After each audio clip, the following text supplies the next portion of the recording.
You might find this hard to believe, but he frightened me so profoundly that I couldn't sleep with the lights off for half a year. That eerie ghost in the old wooden house, with its animal-like body, nails scraping the bed, and incessantly pleading for my mother to adopt it, haunted me. When my brother and I first moved to the ranch cabin, we noticed something unsettling. The mottled walls resembling an old man's face, the creaky wooden floors, and the constant chill that lingered at night. On our first morning there, I was half asleep when I heard a faint, tender cry, like a newborn baby softly humming. I thought it might be the neighbor's child, making noise at odd hours, but then the cry grew louder and closer.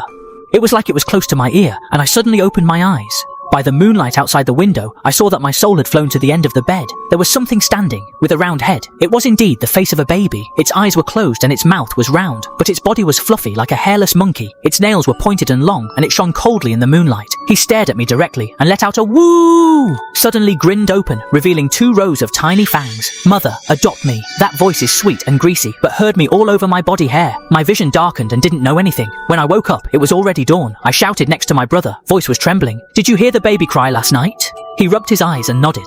Han dreamed of a baby with long claws that scared me to death. I thought it was a nightmare. I thought of it and quickly called my mother over. Even when I cried and shouted about what happened last night, my mother's face turned white. On the same day, we contacted the landlord to refund the rent. We didn't even have time to pack our luggage properly, so we hurried out of the house. Since then, I have never dared to approach any babies, whether it be a crying child in the street or a baby commercial on TV. As long as I hear the sound of the crow, I think of the yin with the animal grandson.